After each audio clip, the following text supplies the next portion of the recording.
Hey, Richie, where's your brother? Howie, come on here. The guys are here. Is he still dealing with the agoraphobia?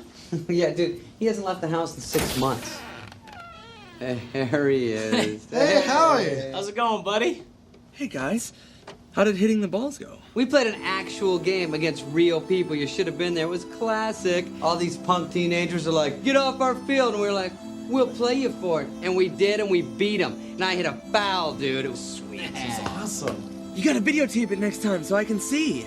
Buddy, just come with us. No. It's not that scary, and you could use a little sun, trust me. Outside bad. The sun's scary. It's not my friend. He wants to hurt me. Learn safer.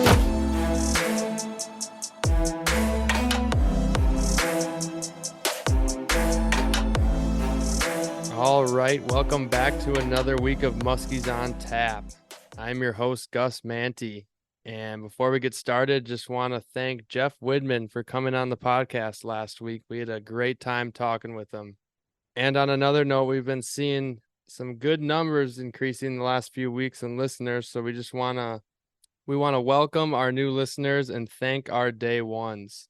Unfortunately, tonight, Brian is not going to be with us. He was partying too much this weekend, but I am joined by our other co-host, Max Manti. Max, how are you doing tonight? You're standing right next to me, and what are you drinking? What's on tap? It's a pleasure to be here tonight, Gus. Thankfully, was able to spend a weekend up in the Northwoods, so coming off a great weekend celebrating our dad's birthday. I will miss Brian tonight. Seeing his shining face every Sunday night just gives me hope going into the new week. So I'm going to really miss him tonight. I hope he gets his much needed beauty rest. Tonight I am tapped in with a Keweenaw Brewing Company Pickaxe. Light, delicious. Also from the land near and dear to our heart, just north of us in the Upper Peninsula. Haven't checked out this brewery. I would highly recommend. They got a bunch of good stuff. Gus, I know you got a new beer that I've been drinking in for a little bit of time, but it's been recently introduced to us here on the boat. And I would say that it's almost a little bit of a lucky beer having on the boat. I think it might be now. It's not, like you said, it's not a new beer to us at all. I've had this one before, but bringing it on the boat, that was some good luck, and it's tasting good right now. It tasted pretty good after some fish this morning, and that's a Montucky cold snack right there. And I tell you what, this thing is refreshing. So I'm enjoying this. I'm going to enjoy this during our podcast, and might be cracking into another. They're so good. So what's on the docket tonight, Max? Yeah, I think tonight's going to be a little bit of a hodgepodge. We got a big few weeks coming up here. We got a guest on next week that we're really looking forward to, and I hope you guys will, really enjoy it as well. And also we have the PMTT coming up here in a few weeks at Lake Vermilion. So really gearing up for that. The week prior and the week after that will be kind of dedicated to the PMTT up at Lake Vermilion. Got a few big weeks on the horizon here for the Muskies on Tap crew. I think tonight we'll just do a little midsummer report here on what's going on in the Northwoods, and probably just shoot the shit a little bit on kind of some of the fish we caught this weekend, kind of how we did. As Gus mentioned, we do have a few new followers, so just kind of wanted to reiterate, excuse me there. The main purpose of this podcast, obviously it's kind of tailing Gus's journey through being a guide in the industry, but also, we're looking to keep things kind of live, especially here in the Northwoods of Wisconsin, on kind of just keeping people up to date on what's going on, what Gus is seeing being on the water, nearly every day. And then as much as we can sprinkle in these interviews, Gus mentioned the interview we just did with Jeff Widman. That was a blast. I think, a lot of people enjoyed kind of that change of pace, and we, definitely enjoyed having him on. So as much as we can kind of sprinkle in some of these interviews here and there with some other people in the industry, I think that's cool. Just kind of, hopefully kind of tying the community together. A few more housekeeping items that are exciting. Gus, I can kind of let you expand on this, but we did get our first batch of merch, some Muskies on Tap sweatshirts. And dished them out to some family and friends. I think they were a hit. So I don't know what the plan is with what we're going to do in merch here. We really kind of haven't thought through it. So we'd like to almost hear from you guys. But I think ideally we would probably like to, sell some to people that listen to this and think the logo is cool. We'll probably put some up on our Instagram, but I don't know, Gus, do you have any grandiose some merch plans in store for Muskies on Tap? No, not really. Honestly, I think we just want to hear from you guys. And if you want to send over some chats to Muskies on Tap on Instagram, that would be great. And that would kind of get us an idea on maybe what people are looking for. Because at the moment we just have hoodies.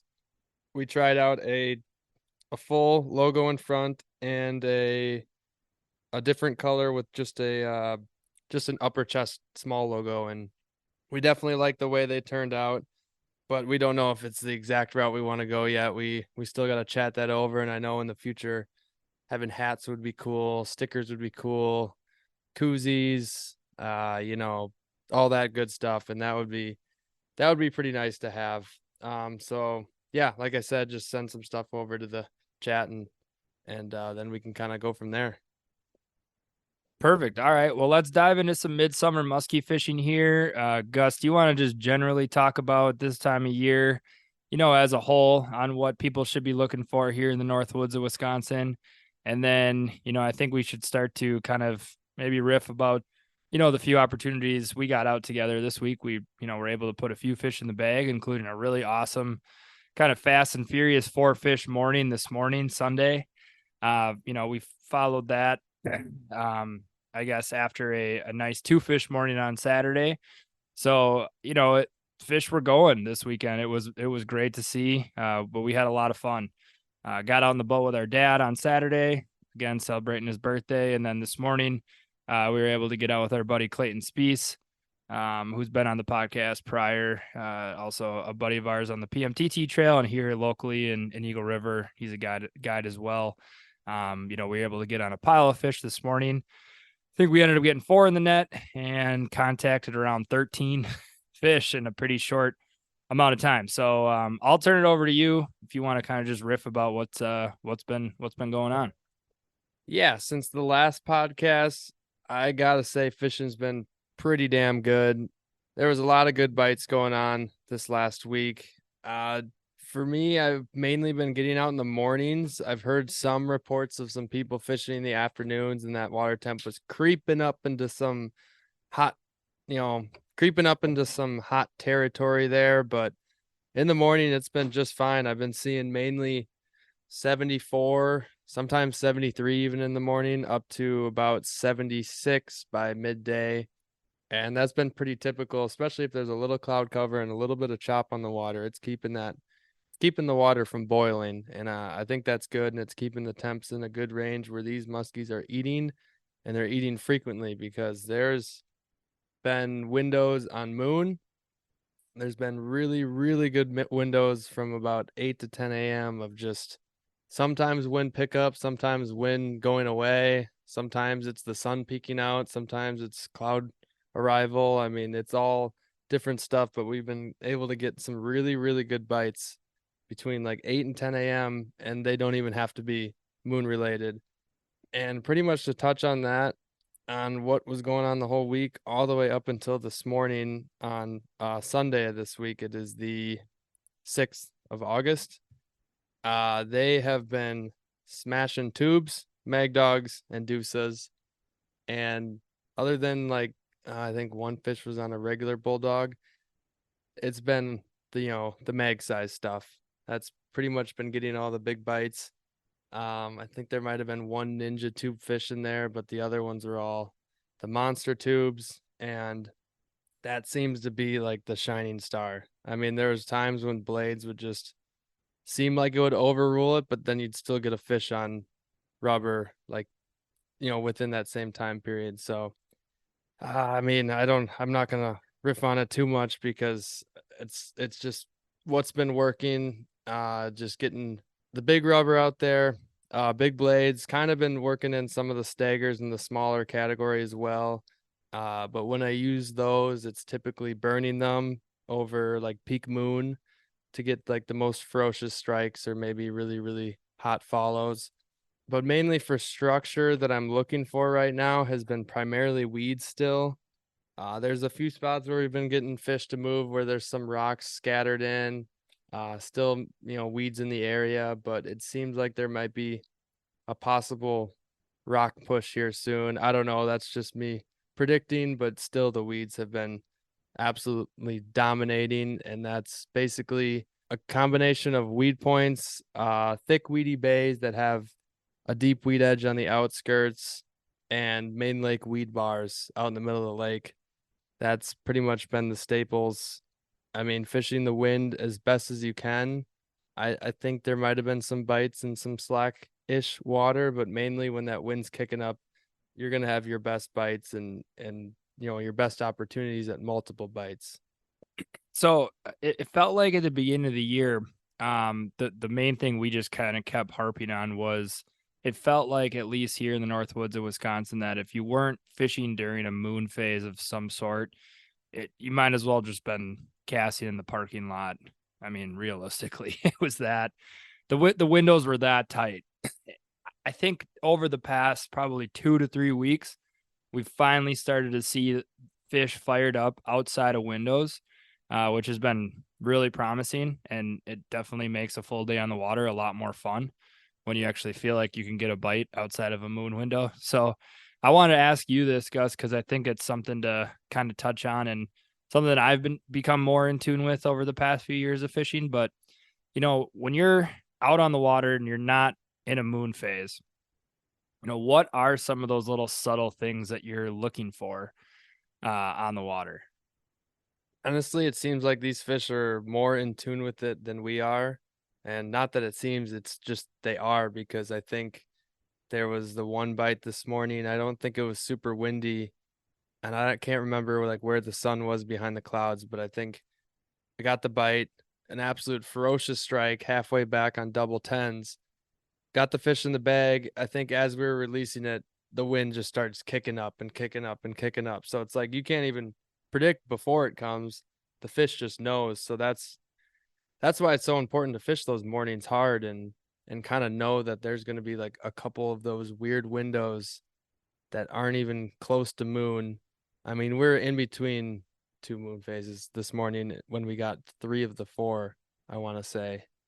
So just kind of looking for those little subtle differences in the weather. I mean, the best way obviously to get a bunch of fish is just fish hard and fish as long as you can. But I mean, if you're sitting there eating a snack and all of a sudden you feel the wind kick up, that's probably a good indicator to get a lure out in the water. I don't know. That's probably what I'm looking for. It's just like the subtle little weather changes that usually you don't think twice about. But if you kind of glance around and you're staring at the clouds, hopefully still, engaged in your lure, but at least looking at the clouds and realizing that they're changing shape, or they're leaving, or they're incoming, or the sun's about to peek out. I mean, big things like that. We've even seen one day where it was like juiciest of juicy big clouds, and it was really nice when it was dark, like the sun was behind the clouds and there's good wind pouring into the area we're fishing. Every fish that showed up and we got to bite was when the sun actually peaked out. It was really weird. It was like when it was at its sunniest. It was a weird day, but it doesn't always work like that. But sometimes it's just weird like that because muskies are cool and dumb. Another thing I wanted to touch on, and again, I mean, you can take this for what you will, but one thing I've noticed, and you can agree or disagree. You've been on the water more than I have over the past few weeks, but something that I've seen, I guess, just fishing with you is, we've been pretty fortunate enough to be in the boat with, at least us two, obviously, and then if not a third. And it feels like we are getting a lot of action from that, call it that third guy, the kicker guy, almost throwing off the other side of the boat. Now, granted, we're fishing a lot of, large kind of expansive weed beds is kind of what we've keyed in on, some of the main lake weed beds, main lake points, kind of like your most obvious structure. If you look at like a Navionics lake, or if you just drove around, find your literally your A1 spots just visually.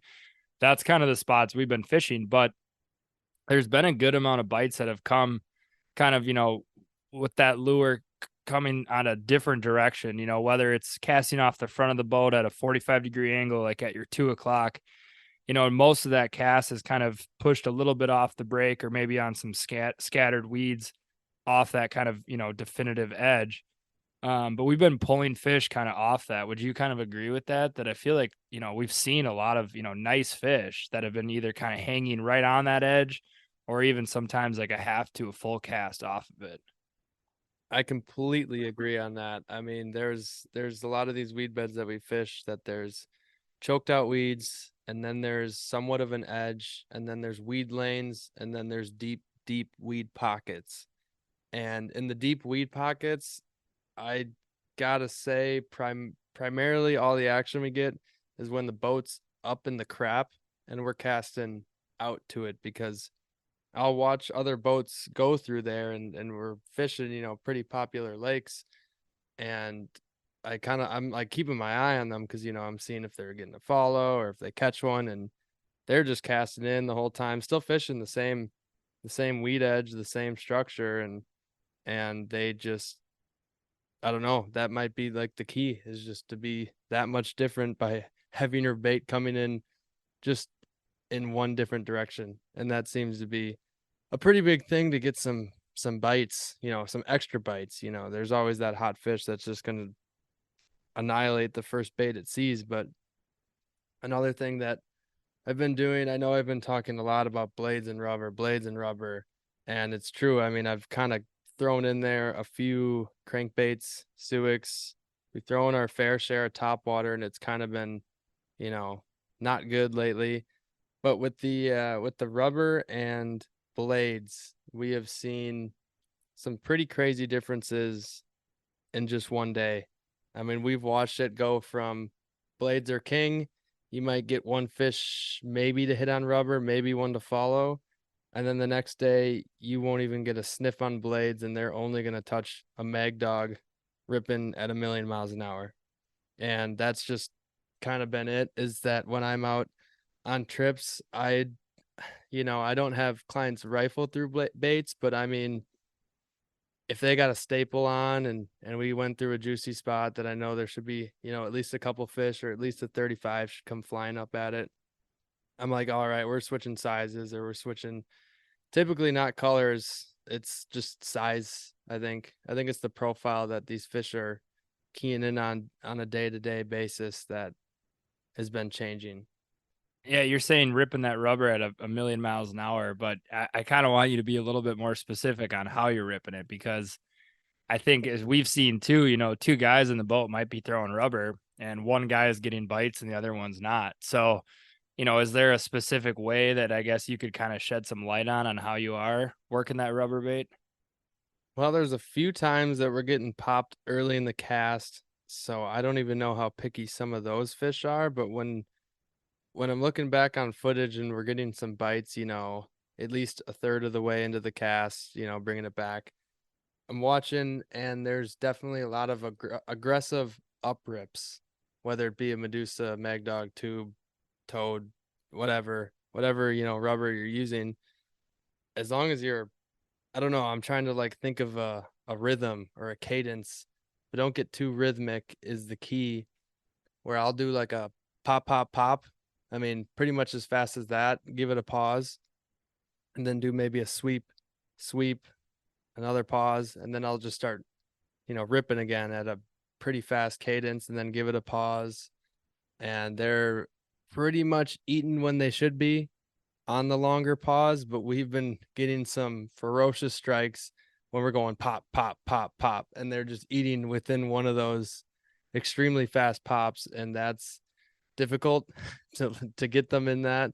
I mean, there's been a few times where they hopefully hit it right, but typically with the weeds that we're fishing, I mean, some of the areas you can give it a pause and let it drop into the pockets, but there's some areas where we're pretty much looking at our bait come through the water the whole time, even if it's clear water, murky water, stained water, doesn't matter. Like, we're keeping that bait within the top foot of the column, pretty much like what you would do with burning a blade, is keeping in the top 1 foot. And that's pretty much what we're doing with rubber. And I think probably the one that's getting the most ferocious strikes would probably be a Mag Dog. And I think, Max, if you agree, I think what we have kind of found and liked is that we actually really, really favor the standard original harnesses on the Musky Innovations, bulldogs, because we'll, just like a Medusa, they got the straight wire harness in the inside. You can bend the nose down quite a bit. And if you tune it just right, it should pretty much walk like a well-tuned Suic. So when you're popping it really quickly, instead of that bulldog just coming through the water like a tube sock, it's basically working, it could be almost like a glide bait or like a glide tube combination. I don't even know. It's just the way it's just making an arc in the water. And I think that hopping motion is kind of been key, because the tubes are pretty much, I say tubes a lot because they're back to being an absolute dominance, getting pretty much a bite a day at minimum.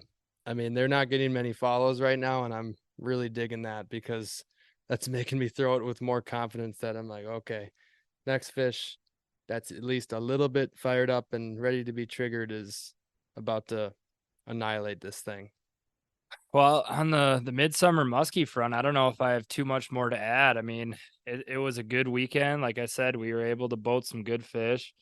I think the all-star of the weekend, I mean, I don't want to pump his tires too much, but Clayton Spieth showing up at the boat launch this morning, bright-eyed and bushy-tailed after getting a Snapchat of him at the bar last night at 1 a.m. was damn impressive of a feat.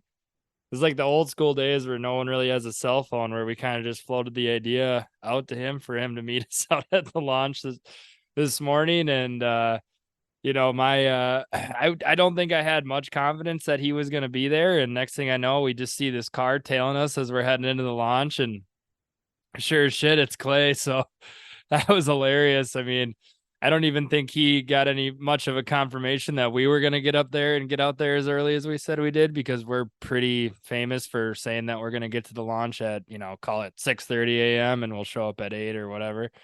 But that was hilarious. So it was good to get back out on the boat with him. We're excited. We're like I said, we're doing that Lake Vermilion thing. We're going to have a cabin full of 8 people, and that's going to just be a freaking musky den pretty much. So, but yeah, other than that, I mean, like I said, we got out with our dad on Saturday and, only got to fish for a few hours.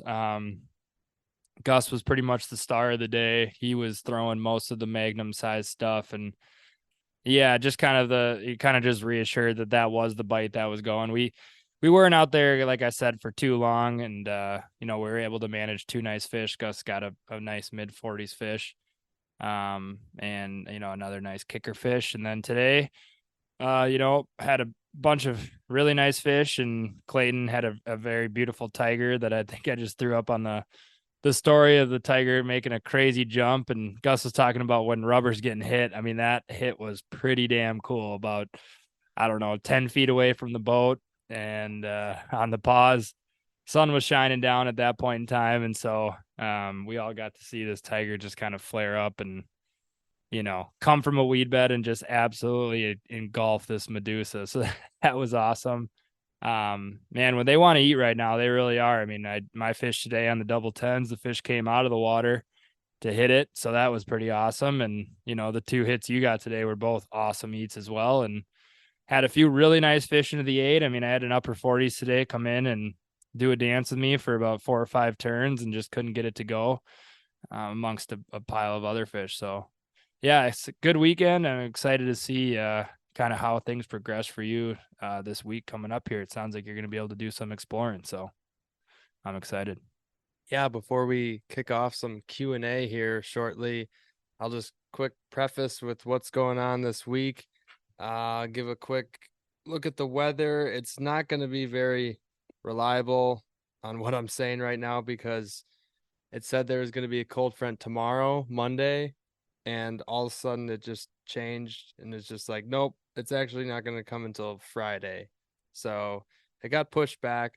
It's still going to be a little bit warm this week, and I am going to for sure get out in the mornings, and I don't have this week I actually do not have a trip booked, and I am going to use it as fishing only big fish water and going to new lakes that I have never been to before and might even not have too much research on it before. Hopefully I can have some buddies meet up with me and get some more baits in the water, because that's always key no matter what time of year it is. But I'm really excited for that.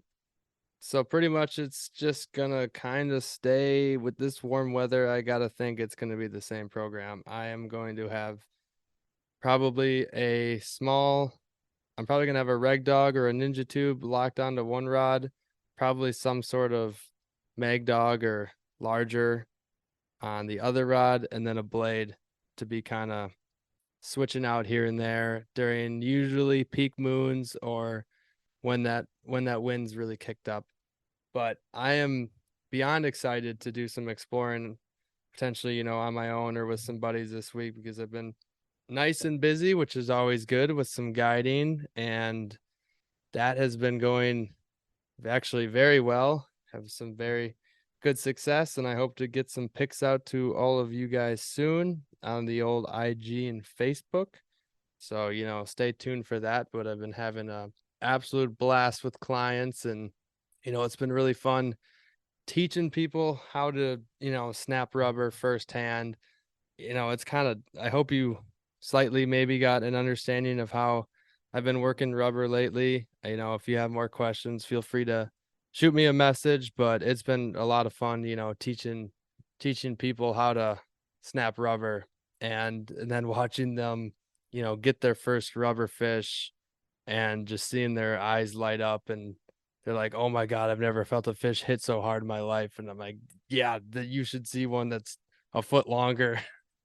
Takes the rod out of your hand and as we like to call it, decleats you, shifts those feet, get the shuffle going on. It's Max just said the musky feet, maybe the musky dance. And no, it's been an absolute blast lately. I've a lot of fish boated and have a bunch of trips scattered here and there throughout this month and working into the fall, which is, don't want to sound too grim, but that's arriving. We saw a small tree where we were with a slight color change at the top. So things are happening. The weather is a changing, and these fish, I think, are still just going to keep firing up. And I am just excited to get back on the water every single day, because I think this bite's just going to continue to stay really good, and the windows are going to continue to stay elongated throughout the whole day, which is the best part, knowing that a fish could eat at absolutely any moment. I mean, they're eating on east winds, west winds, south winds, north winds. It doesn't even matter. They're eating on no wind. It's awesome. So let's kick off some Q&A. Max, what's the first one? All right. I thought this was a pretty interesting question, Gus. I'll be curious to hear your thoughts. Also, shout out everyone who wrote some Q&A this week. Obviously, without any guests, with no Brian to, kind of expand on some of these thoughts. We're a little bit, short on content. So I put this out at like 4 p.m. on Sunday, and we got some awesome questions within the first few hours. So we're going to riff on these for a little bit. First question comes from Mong Nation. Hopefully I pronounced that right on Instagram. Gus, I'll be curious to hear your thoughts on this. So the question is, looking back to when you started seriously targeting muskie, what would you have done differently to put more in the net? So I kind of read that question as, if you're a beginner angler, and maybe you lack, full tackle box full of wreck and rack baits with custom colors and live scope and all these great tools that we have now at our disposal.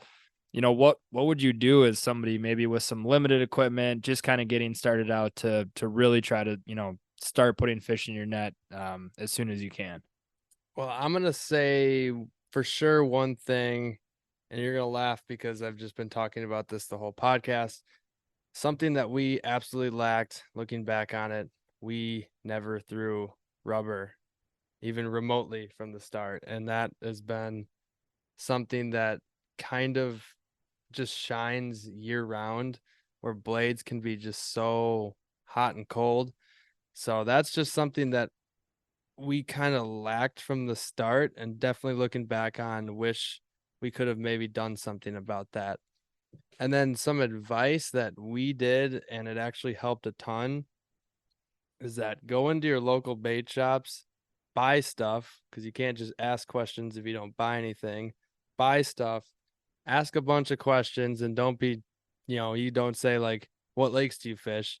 Kind of ask like how you fish stuff or what's been working lately. I mean, I remember specifically in town, I don't know how many people on this podcast know Tadpole Sports in town, but Todd Tadpole, we asked him one weekend, when we were kind of first fishing suckers, and we're like, what should we be doing? Are we just going to go along weeds and cast and hopefully something comes up? Or are we going to fish deep, or what are we going to do? And he's like, oh, this time of year, there's a bunch of fish on wood. And we're like, oh, wood.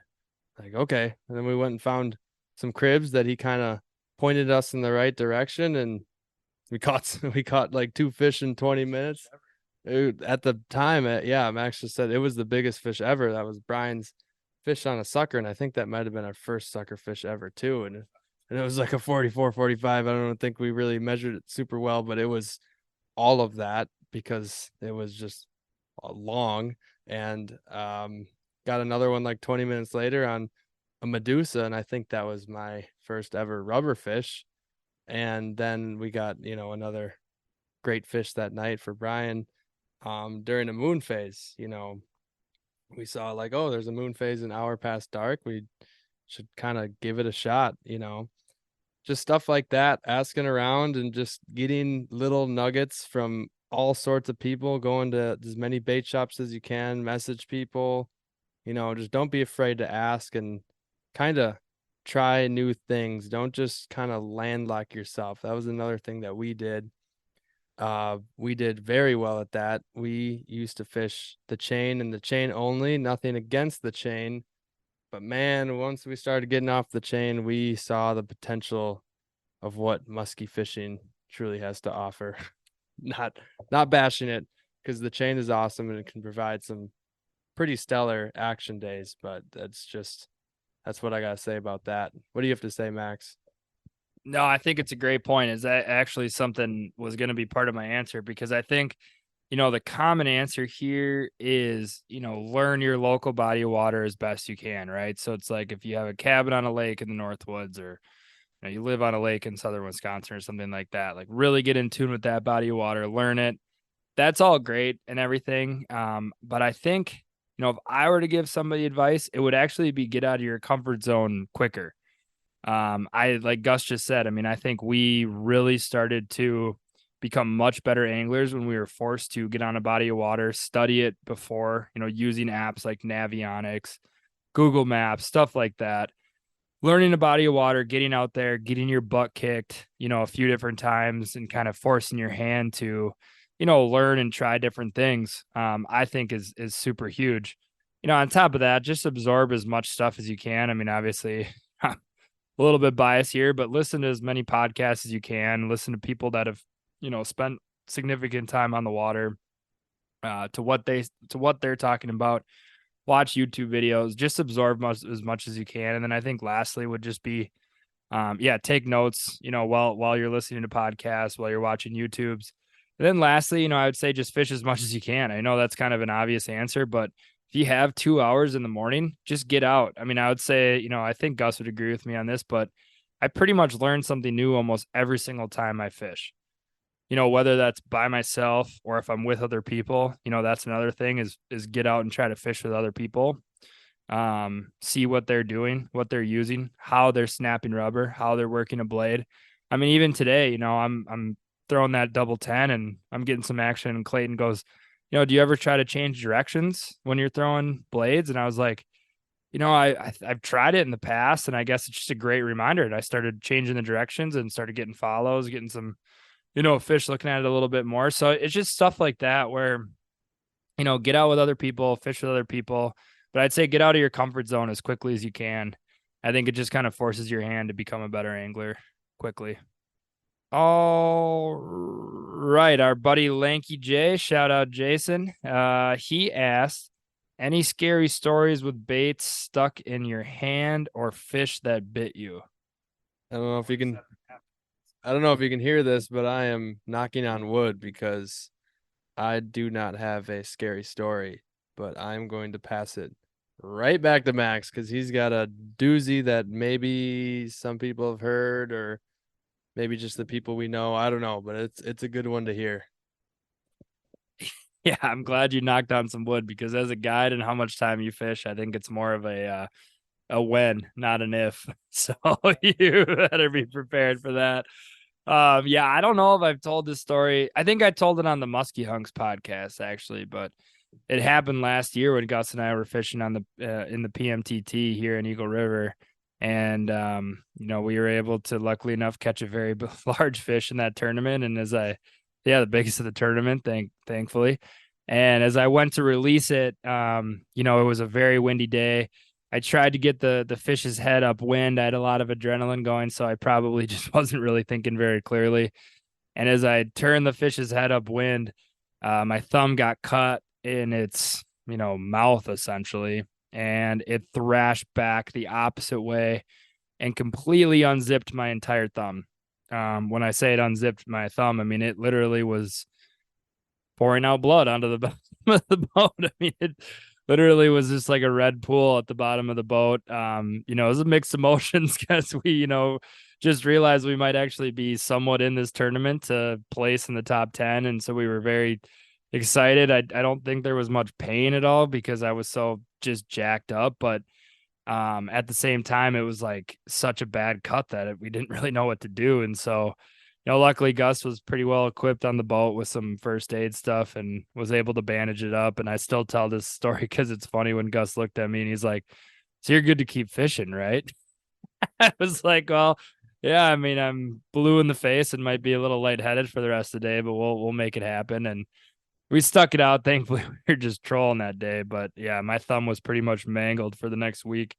I mean, we fished in Monday Night Muskie League the following night, and I was pretty much fishing with, essentially one hand. And I think there's a video even of me trying to high five you, and I like pull back at the last second. And yeah, I think I ended up getting 6 stitches up my thumb, and it was pretty gnarly. Thankfully, there was no permanent damage. I feel like it probably could have been worse with where my thumb ended up, kind of being. But yeah, that was a scary few seconds. So, I guess moral of the story is just have a first aid kit on the boat. Make sure you have a hook cutters and make sure you have some good band-aids and some bandages and all that good stuff that, could help kind of sew up a quick flesh wound. But yeah, I've seen some gnarly stuff. I mean, we've heard stories up here, I've had more hooks stuck in my thumb, just kind of growing up and stuff than I think Gus ever did. And I don't know if I'm just more clumsy or what, but when I was in the hospital as a kid, I got a thumb stuck in my hook. I think we were just walleye fishing or something. And the nurse told me about a story of a guy who went to try to hand land a muskie and the bait popped out of the fish's mouth. And he got a treble hook in his hand and his forehead, and it was attached. And so not only did he lose the fish, but he had I don't know what lure it was, but he had a musky lure in his hand and his hand in his face. So I couldn't even imagine the scene. He said he was fishing solo. He had to drive back to the launch with a musky bait hanging from his forehead, put his boat in, and then drive to the hospital. That's a tough afternoon. I think I may have something to add here. My brain could be fuzzy on this one, probably from the lure hitting my head, but I think back in the day, Brian clocked me in the side of the head with the spinner bait way back in our bass fishing days. So shout out, Brian. You'll be hearing this on Thursday. Thanks for the spinner bait side of the head. Thankfully, did not get any hooks. I could be making that story up. I might just be making that story up, but anyways. Let's go on to our next question. A little bit more of a technical question. So Gus, I'm going to give this one to you. When do you use wire versus fluoro leaders? I used to fish fluoro on most of the setups that we had, and I think I just did because it was popular. And then the more I fished, I thankfully never had a scary story with fluoro. I still use fluoro, actually, 3-foot fluorocarbon leaders for trolling, but with casting, I am a 100% solid ring wire leader guy. I'll use the multi-strand leaders for rubber, and I make my own straight wire leaders for crankbaits, dive and rise, and bucktails, and glide baits as well. So I actually just don't mess with fluorocarbon. I fish clear water, stained water. I don't think it matters too much. I think it's just kind of personal preference. I don't want to like tell people what they should do, but I just feel like I just have more confidence always having a straight wire leader, and then with rubber having a multi-strand coated wire where you just know, I mean, we've had fish headhunt the living daylights out of baits and be, leader half in the mouth. So the last thing I want is to have something that can slice in half from a tooth. So I just stick to wire for both. And I think that's about it on that. All right, and that question was by Parker Shoe. Sorry, I didn't give you a shout out there. So thanks for the question, Parker. All right, next question comes from Schumann. Ashuman 123. Alec. Alec, thanks for the question. All right, he asks, how do I catch fish in bright, sunny, and hot conditions? You're gonna have to go tubular on that one. Get out the tubes, pop it, and honestly, if it gets hot, sunny, muggy, and there's no wind, I will probably push in shallower and start casting shorter and move the boat slower. And it's at that point, you're not looking for a hot fish. You're just looking to get the dumbest fish to come out and just have the most ferocious reaction strike possible. I think a glide bait actually would be another great option. I am no glide bait master. I really actually don't use them a whole lot. Only have, so many fish to boot on glide baits, and we've moved some, missed some, but I think that would probably be another one. Or maybe, I don't know. Now I'm thinking it's like I could start saying like every lure, but I feel like maybe some sort of dive and rise bait, whether it be a crankbait that you're, pulling down and letting hop up, and maybe a suic too. But typically I'm personally gonna throw on a tube, and if there's more than one people, that's when you bring out something like either or on a glide or a crankbait of some sort. So I actually think, if it's bright, sunny, and hot conditions, there's, two different variations of that. If it's flat, calm, bright, hot, and sunny, definitely agree with you there, Gus, obviously. If it's calm too, the question is, how do I catch fish in those conditions? But I would say, too, like use that time as good scouting as well. I mean, you can see down into the water really easily. So check out how weeds lay out. If you're able to move some fish during those conditions, because I feel like that's kind of a time that's flat, sunny, calm, we're able to sometimes move fish and then, put the waypoint down, go back onto those fish during either a weather change or some sort of moon would be my advice there. But if it's windy and bright and sunny and hot, like Gus said, that's the time to bring out the big rubber. I mean, that's actually kind of big blades, big rubber. I mean, sometimes bright sun and hot and wind can be great conditions to musky fish in. I mean, you don't always need that, musky fisherman's dream weather where you have clouds and a light, variable rain on and off and stuff like that. I mean, sometimes just getting out there, some of that big wind, big sun, big heat. I mean, you can get some big bites that way. All righty. This question is from Nick Fiesler from the Musky Hunks podcast. Real quick shout out to our guy from the Musky Hunks, Tom Vanetta. I don't know all the details. I'll be curious to tune into the next Musky Hunks podcast because I'm sure they'll talk about it. But for those of you who don't know, Tom is the founder of Saddle Tramp Baits. And, he makes his own kind of rubber swim baits, and they must have been on some sort of trip. And he caught, I don't know if it was his first fish on those baits, so they were making their debut or what, but he caught a just monstrosity of a muskie on his own creation. North of 50 inches, just built like a shipbrick house with the big O's dozer. So I think it was a little bit of a musky hunks collab to get that fish in the net. So that was probably a pretty cool experience for them. I could only imagine that would be a dream for me, catching a world-class PB fish on a bait that you created would be pretty sweet. But Nick asked, best topwater bait in your opinion. If you've been a day one listener, you've heard me fawn over the Suick Nightwalker. I've cooled on it a little bit. Unfortunately, I think this year the topwater fishing has been, excuse my language, it's been ass. It just has been. It's been bad.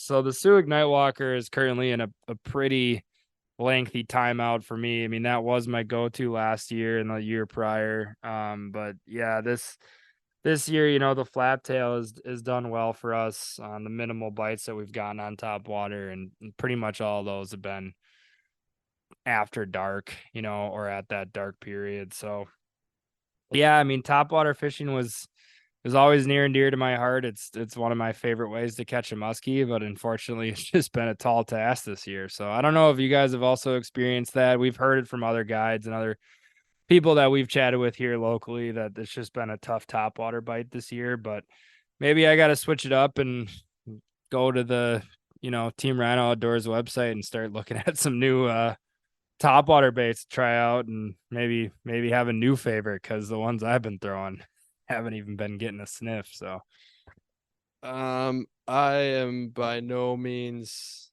topwater king over here. I will throw it very, very rarely. Picking out my favorite, I guess you just said the two that I like, actually, is the flaptail or the Suick Nightwalker. And I think the other one that we do like to throw a good bit, very popular bait, but the Fat Bastard, that can shine 100%. I mean, we got a few, and there's this one that whistles pretty well, and I think that's kind of the key, is if you just kind of get one that sounds a little bit different, that's probably going to be your next favorite topwater and going to be the one that's going to get bit. all right, our next question comes from Jacob. He asks, any creeks, rivers near Eagle River worth fishing? I mean, I will say there's a plethora of small kind of creeks, rivers to fish in the Vilas County area. I wouldn't say it's something that we do all too often. I mean, we don't have kind of the right rig, I feel like, for it. I do know, it is prevalent for some people and they do well doing it. So I'd say, Jacob, if you had, the right tools at your disposal to just do some exploring. I mean, try to find rivers and creeks that are connected to bodies of water that hold muskie, and go from there. If you got a few extra hours during an afternoon, you want to go fish a river or a creek, I mean, there's plenty of very large fish that get pulled out of very skinny water every single year. So I don't know if you have anything to add there, Gus, but we just don't do it very much. So appreciate your question, but we're probably the wrong people to ask there. All right, let's move on to our last question here. I think it's actually a pretty good one from Jack. Why does Brian miss half the episodes? That's a good one, Jack. Well, the kid just loves to party.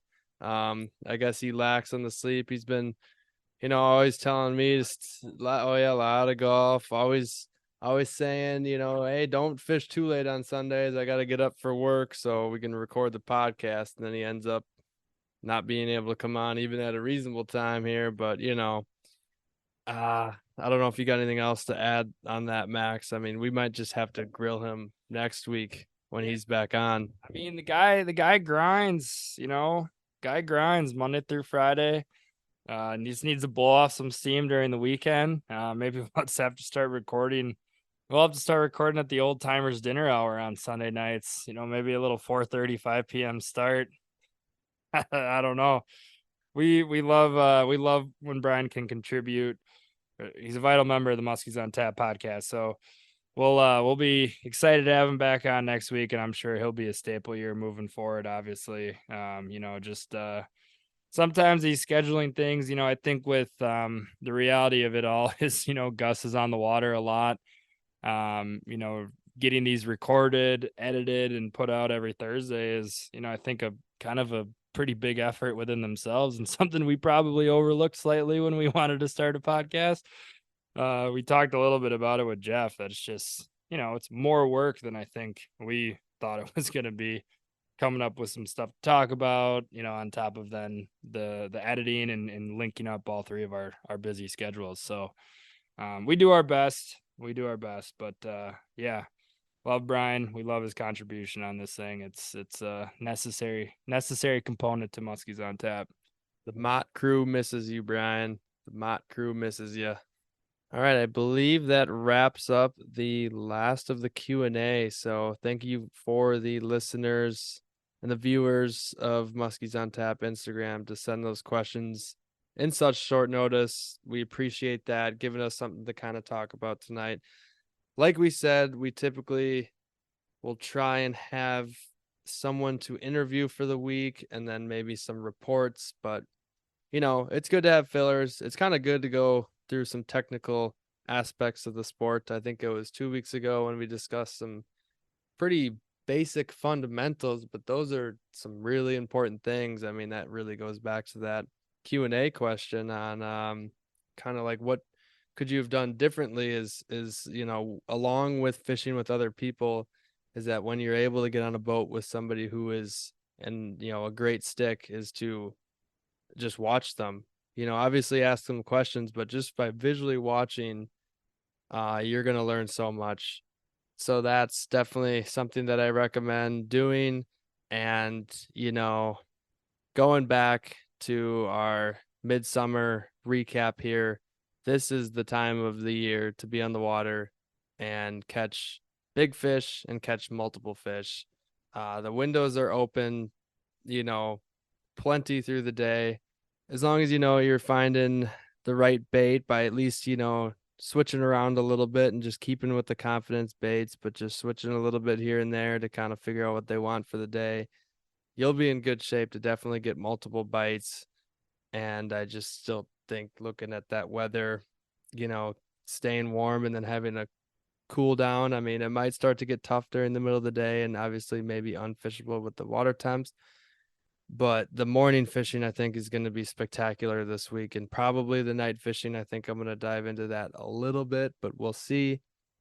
And this cool down, I think, is going to absolutely fire off. If you've been on a lake and it's been tough, I think this is now actually your time. Once this rain is coming and the nights into the 40s and the highs in the low 70s, this is your time to get on those smaller bodies of water that were probably maybe shut off for a little bit. That's one thing I did not touch on, is that actually I've been sticking to larger bodies of water, and that actually might be the key, because every time we step foot on a smaller body of water up here, it has been shut off. Fish are they're giving us the cold shoulder and lazy follows and just minimal eats, and I think it's going to absolutely light up here for those bodies of waters that just we're not doing very well recently. So definitely keep an eye on that.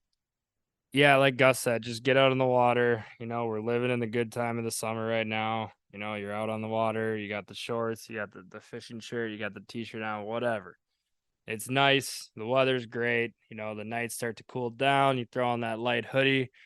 Just enjoy it, because in due time, we're going to be breaking out the Sims bibs. It's going to be cold. It's going to be windy. We might be fishing during snow, sleet, rain, whatever.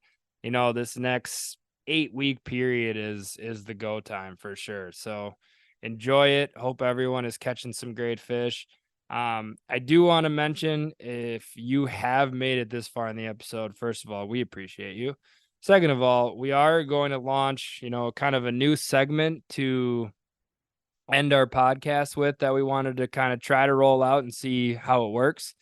But we kind of want to do this thing. We want to do this thing called the Common Man Muskie segment. So, guys like us and our people that listen to this, we want to shine light on other people's awesome catches and stories and stuff like that. I mean, I think that's kind of what was a little bit of the foundation of this podcast, was the whole idea where you're just cracking a beer and telling fish stories. And so I think it's an element we really want to add to the podcast. So, kind of how I see it playing out is if you have a picture of a fish or a catch that you recently had, send it into the Muskies on Tap Instagram, or just text me, Max, at 920-205-9192. Either or works, but send in your picture. If you have a funny little story with it, great. If not, no worries. You can just say, hey, I caught this awesome fish, and, feel free to talk about it on the podcast. We'd be happy to do that. Maybe we'll start sharing some of the pictures on the Muskie on Tap page. Just thought it'd be kind of a fun little thing. So yeah, if you have a picture of a fish that you're proud of, whether it was, your first fish on rubber, first topwater fish, just a big fish, doesn't even have to be your personal best. I mean, nothing crazy. We just want to hear from you guys, see your pictures of fish. We love, like I said, chatting with you guys on Instagram, all that stuff. So yeah, just thought it would be a cool segment, I guess, to introduce. We'll see how it goes. So that's starting this week. Feel free to send in, like I said, a picture of your fish to the Muskies on Tap page, or just text me. We'll be happy to kind of shine some light on, everybody else, and try to keep growing this community. So, yeah, that's all I got to say on that, but we're looking forward to hopefully getting some pictures from you guys, and, seeing how, you guys are faring this summer. Yeah, I think that's a great idea, and I'm actually really, really looking forward to that. And I just cannot wait seeing all the catches from the listeners. Love seeing musky pics all the time anyways. So, the more the merrier. Love a good musky story. And yeah, I think it's just a great idea, and I'm really looking forward to that. So with that being said, I think we can wrap this podcast up tonight. I think it was a good one. I had a good time tonight talking some more muskies with you, Max. We'll get Brian on next week, and like I think Max said already, this podcast, we are going to have a guest on next week prior to going to Vermilion, and we are super pumped for that one. We are getting, as Max just said, we're stepping out of our Wisconsin comfort zones, and I'm just, we're all just really, really excited for it. So everyone stay tuned for that. Hope you enjoyed this one. Thank you to all the listeners. We wouldn't be doing this unless it was you guys listening in and giving us feedback and all that good stuff. We appreciate you here at Mott. The Mott crew appreciates you. So thanks for listening. Stay tuned for the next one. See you guys later.